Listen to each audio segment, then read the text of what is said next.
Good afternoon, everyone. This is your host, Reverend Adam Hayden, with another episode of Tarot Tuesday. This is season 1, episode 7, so I've done it 7 times in a row, and that's a really good news for me. Please let me know if y'all can hear me. I've been playing with my sound and my mic and been having some issues, and so with my new computer, I want to make sure that I am doing it if it's all working properly and all that. So if anyone's there, please let me know. I'd rather find out before I get too far into my reading to find out it's not working at all.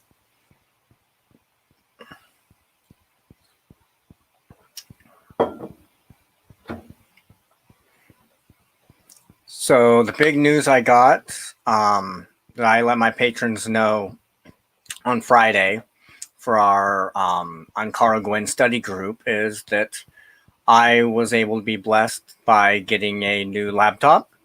And because of that, this is so much nicer. The lag I had from my previous videos is gone. I've now been able to get things going again. And I'm noticing that there is a light issue with my camera. I'm not sure what that's causing that now. Let's see.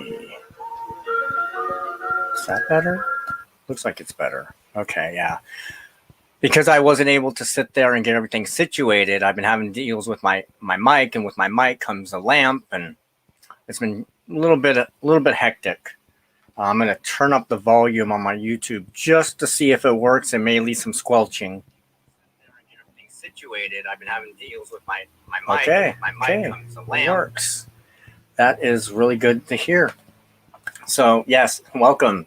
My name is Reverend Adam Hayden. I'm an ordained minister and a metaphysical practitioner. I am a member of the Kilik Ankara Gwyn, a neo-animistic, Neolithic-based, deep ecological system of belief and practice. And so I do a little bit of everything, master of none, so to speak. I've been a practitioner of the craft, the old religion, Wicca and such for the last 30 years. I was introduced to it at a young age of about 7, 8. And now seems to be the time that everyone's starting to come out and, start doing shows like this. So it's like, I might as well get in on this as well. So for my Tarot Tuesday, usually I go through latest events in the world scene. I draw 3 cards to kind of give us a glimpse of what they on the other side have to tell us. Usually I use the Llewellyn Tarot, which is a Welsh-centric tarot system utilizing Arthurian mysteries and stuff. But I've decided that I'm going to start working with another tarot deck. And so, yes, I don't care what anyone says. I do use the book because to do otherwise can be considered ableistic. I think everyone has the ability to read tarot. I believe everyone should have the right and should not be knocked down because they do use the book. The book is a springboard, just like, learning to use any software or any other tools out there. Some people process things differently. I myself process things very differently. I'm not neurotypical. I deal with symbols and sounds and intuition more so than I do memorizing things. And so I just noticed that that's probably bothering everyone too, because that flashing light can be quite annoying. There, that should help things a little bit. So, Tarot Tuesday. Tarot Tuesday to me is my time to get together, sit down with all my viewers, drink some coffee, Guinness or whatever, and just see what the tarot has to tell us about the events in the world.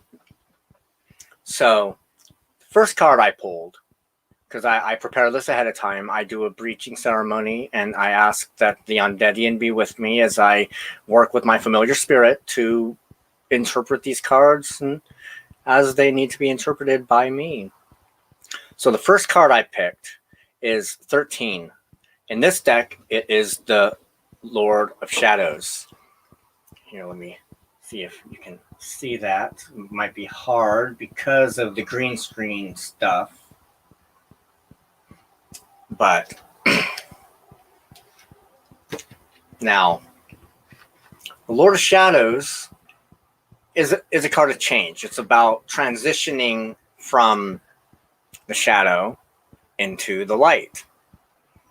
The god of nature and his aspect of Lord of Shadow as the ruler of the underworld. Now that's a big, important piece of the puzzle, is that the king of the underworld is none other than Gwynap Neith, who is the master, so to speak, of the Ankara Gwyn. He is the white stag. And so the fact that he shows right here, first card of this week, means that we are making a change. There is a big change in this. Stuff that's been gone in the shadows are now going to be brought into light. And it's not necessarily always going to be a good thing. We need to be mindful that there are stuff going on in the shadows, and they are starting to come out now. Now, in this picture,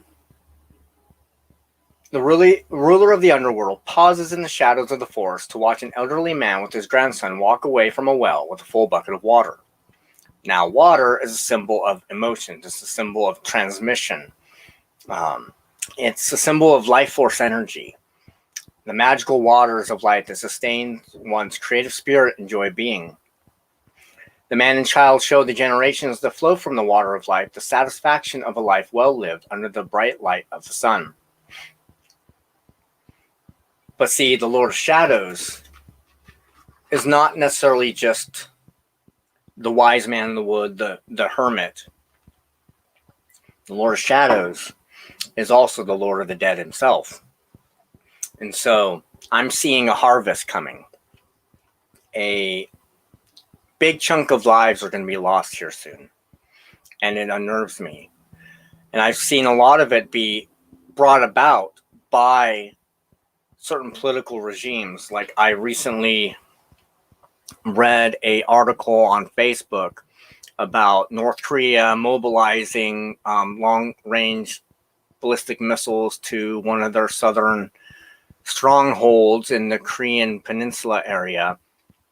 And a lot of talk back about, the Biden administration basically sitting there telling the United States to if they don't want to cause any issue, get the hell out of there and leave us the fuck alone, because otherwise we're going to start blowing you to smithereens.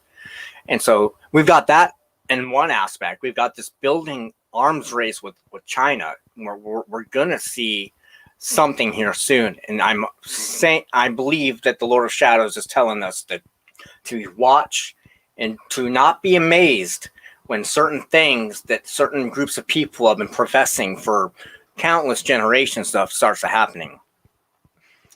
Now, whether it's the fact that these things are meant to actually come to pass at this time, or whether they are self-fulfilling prophecies, the thing is we are going to see the buildup of another war, another world war.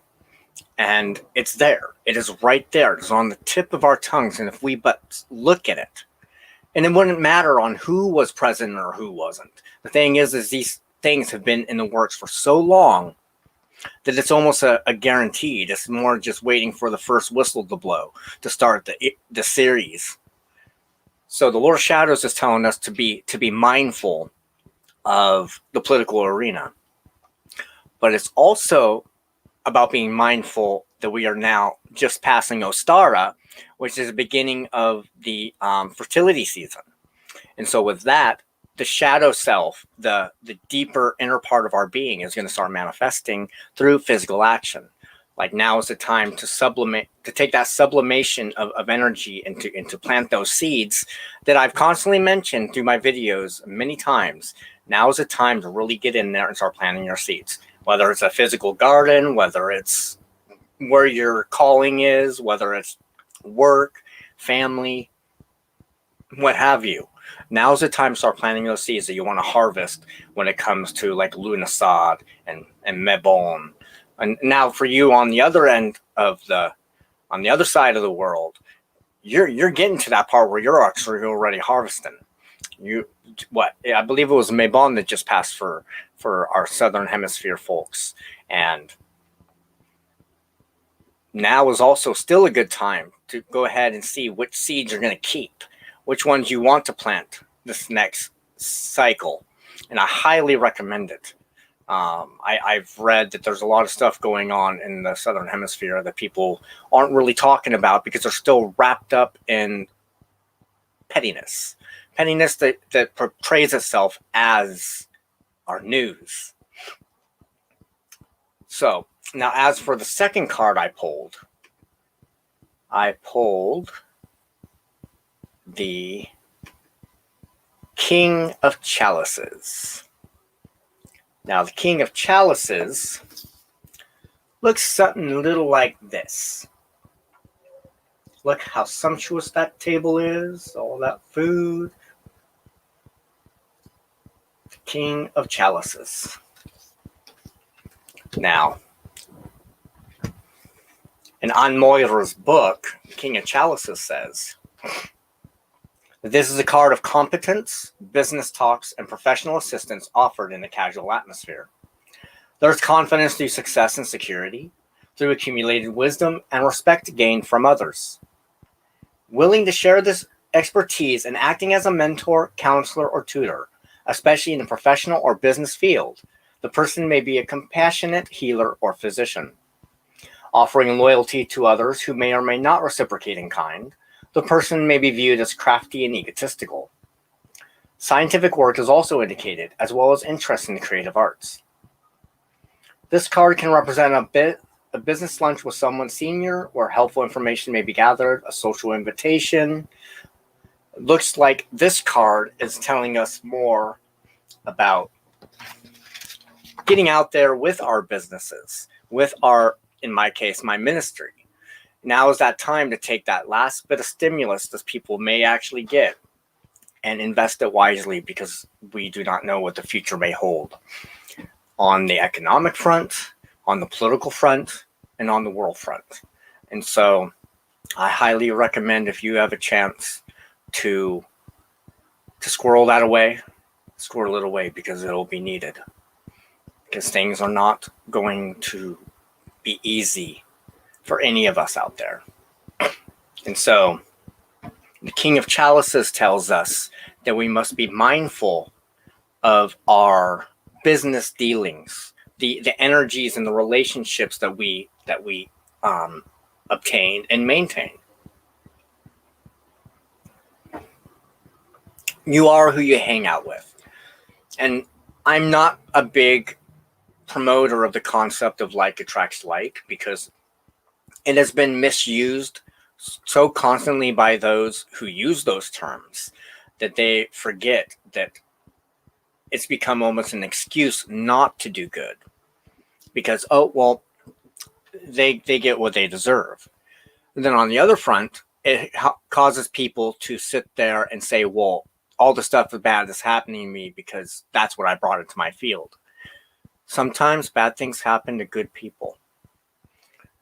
Sometimes it is important for those people to stand up for themselves and to say enough is enough. So just because the law of attraction says that, what you vibrate with, what you're in harmony with, will come towards you, sometimes your crummy lives is based off not on you, but on social factors that are out of your control. So don't ever let it get you down. Don't ever let it get you down.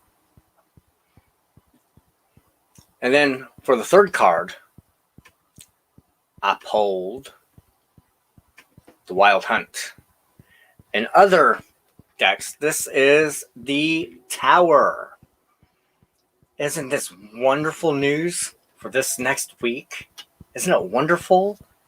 We got loads of death, We've got don't count your eggs before they hatch. And now we have the tower, the wild hunt. What does Ann Moiter have to tell us about that?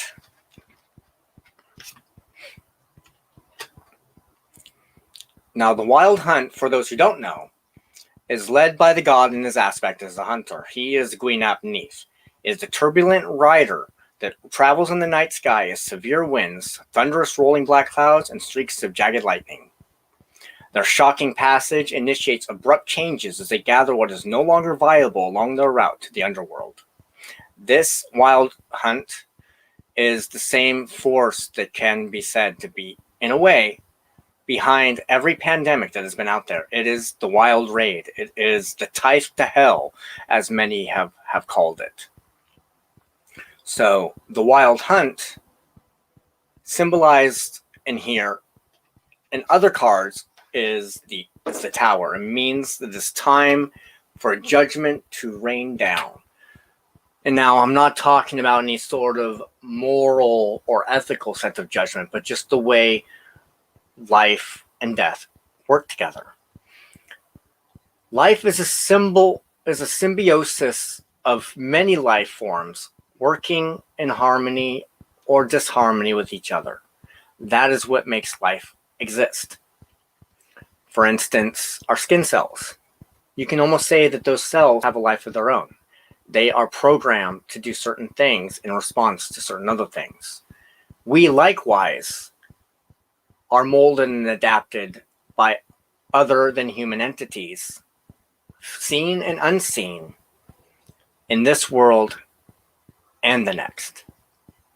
And so, what this reading is telling me is that we have not seen the last hurrah, not necessarily of the pandemic, but a whole host of forces. And it unnerves me, to be honest, because I thought in my own childhood visions that we were pretty much done with the steps needed to bring these visions of mine to come to pass. Evidently, I was wrong. And if what the news is portraying is even somewhat true in the concept of what it's presenting out there is actually legit, then we will be looking at another war. And war in itself is a concept that I may, as a student of psychology, I may understand. As a historian, I may have been forced to accept, and in some cases, approve of. I never approve of the toll of death that comes with it. For each life that is lost, a whole host of rhizomic influences fail to happen. Whether something is fated to be or not is not a question here. The question is those, you don't know how that individual or that entity's interaction, even on such a minuscule level, can have such a great effect on the growth of the world itself, not just humanity as a species, but as living, breathing factors of life. We recently saw a shooting happen in Boulder, Colorado, over here in the States. And it's almost become just another event. And we should never, ever make it to be so. Just because something happens frequently does not mean there's not a problem.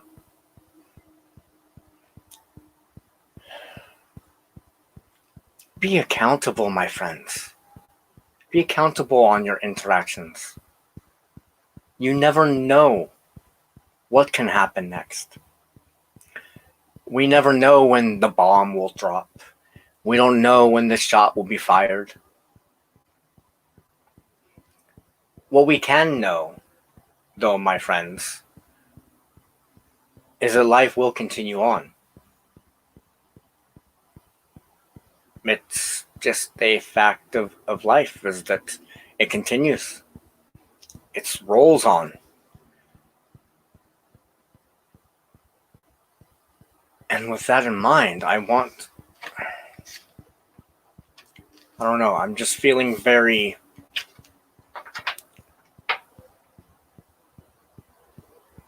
shocked that so many things are still a problem in this world, in this country, and the people who dwell upon it.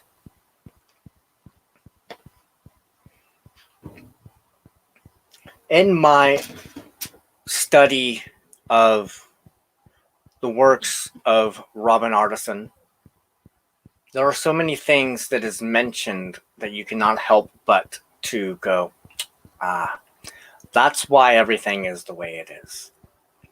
And it's because, and he's right, we have an unwise, unfair view of the world. Started with civilization itself. It started when there became the haves and the have-nots. And I think it really ramped up and became the real problem, the beginning of the harvest, so to speak, when mankind turned its way from the Neolithic worldview to an Indo-European worldview of war and conquest and acquiring and living in big cities and this and that and the other thing. I really sit and I read of all the injustices that persist in the name of religion, in the name of politics, with the fact of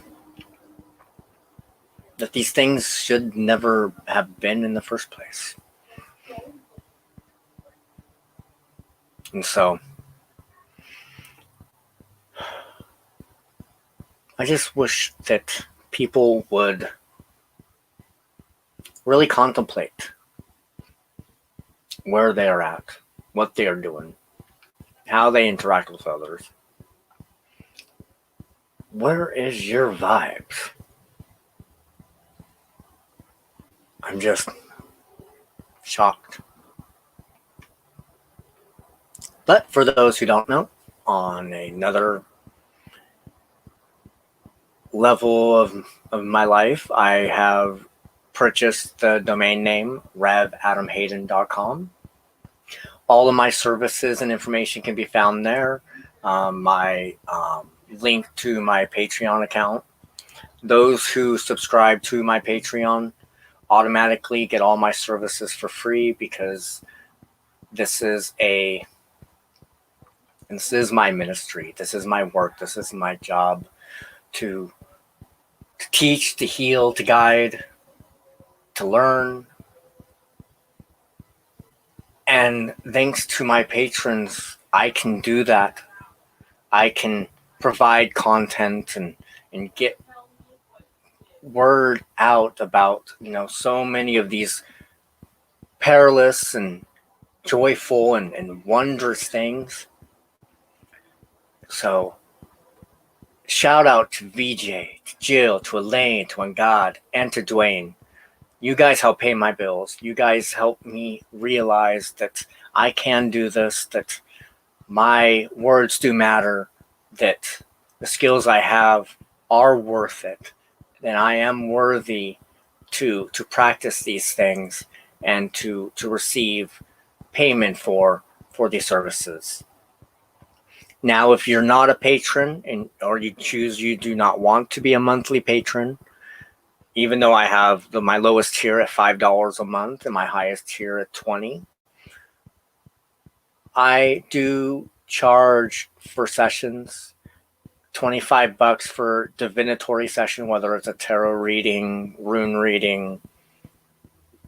I also do $25 for in-person and distance healing with like chakras and your aura.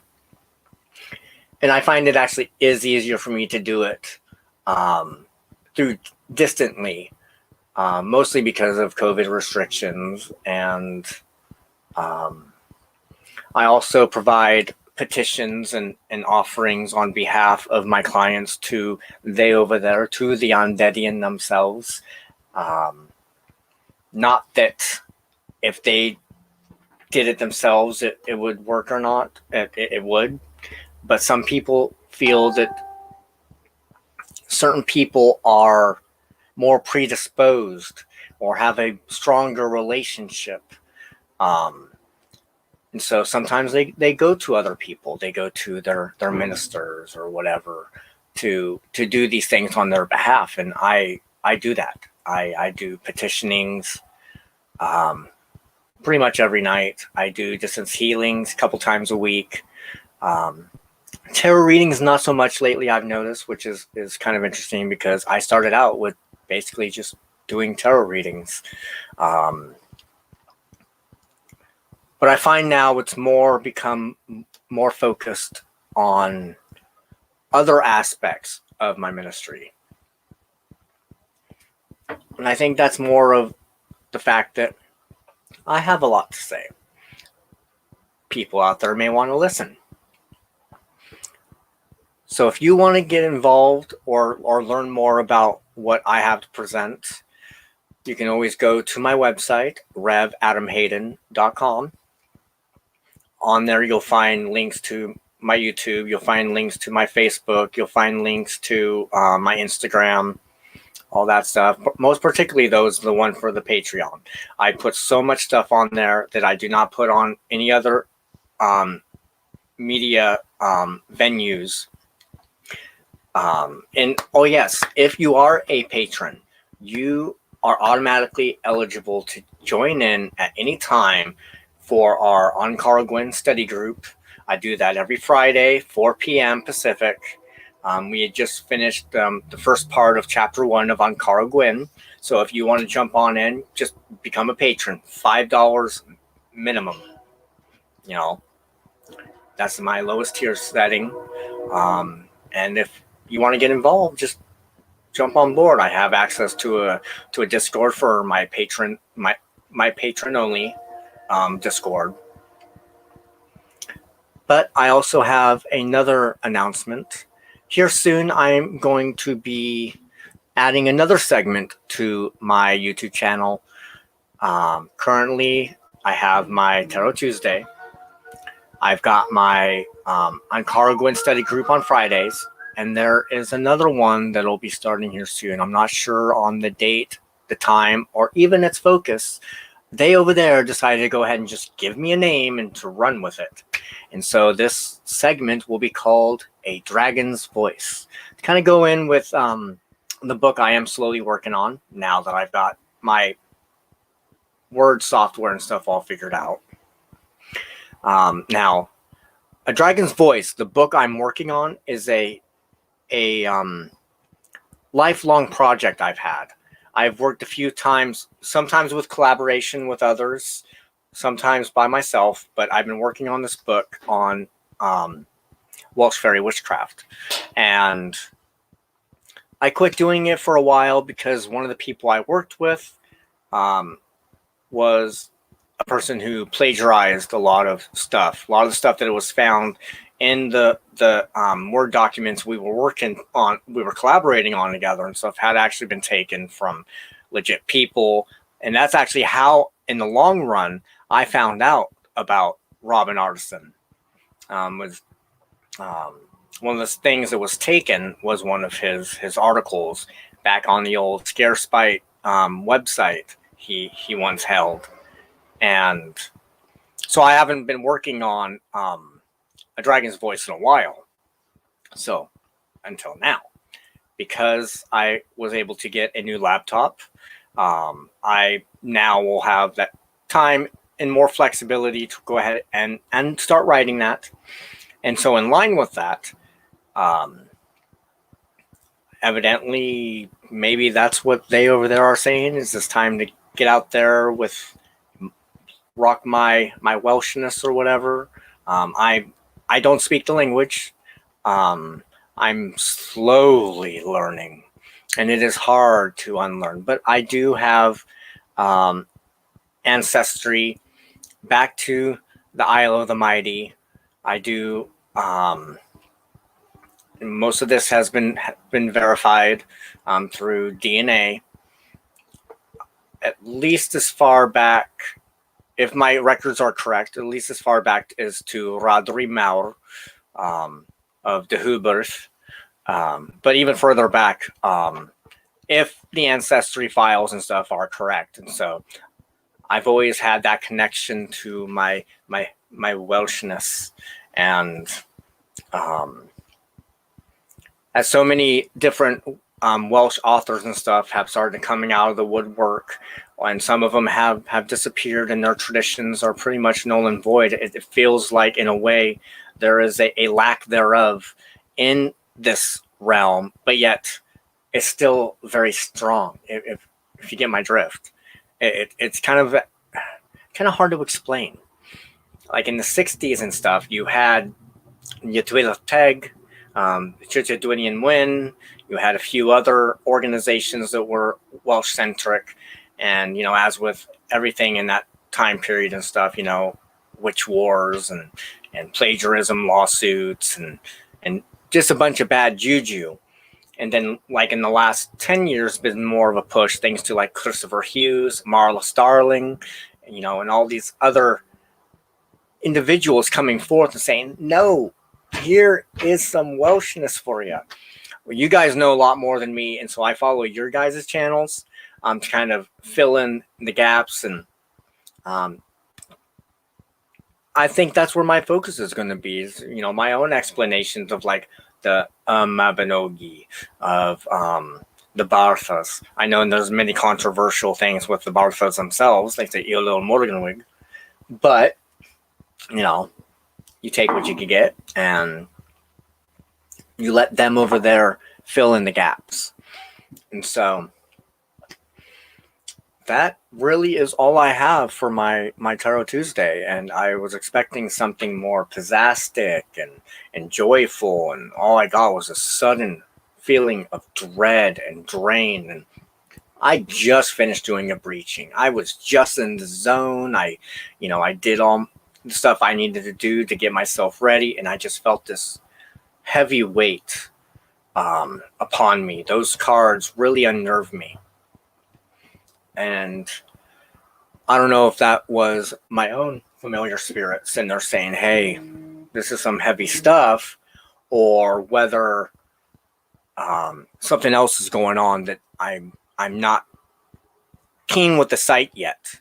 I've been able to at least bring it a little under control, where basically whenever I go into meditation, that's when the gods or whatever will go ahead and show me what I need to see, instead of bam, in the middle of walking down the street, boom, bright light, you see all these visions, then you come out of it. That was pretty much my childhood. And so having that under control is amazing. And I attribute a lot of that to working through a book by a masterpiece. Matt Aaron and his Psychic Witch filled in the gaps that I needed for my own practice to help me confirm what I was doing, how I was doing it, and that this is what I needed to be doing. And so there's all these influences going on right now in my own world, and I hope to use what I know and pass it along to you guys. So if you want to sit there and get more out of my work than just Tarot Tuesdays and like that, I'm coming out with a whole new segment, a Dragon's Voice. We'll see where it goes. We'll see what they over there want me to tell you or whatever, and we'll go from there. Needless to say, it's going to be a hype time. As many other people know, I am going to be going under the knife, and so I'm as much as I'm going forward, I'm also kind of going to be stagnating for a little bit as I recover. It'll be at least a 3-month recovery. So now that that's all out of my chest, I just want to sit there and thank every one of you for your support. May the God and the Goddess be with you. May the great neighbors be beneficial for you. And never forget that we are all interconnected. We're all one. One blood, one spirit, one earth. So mote it be.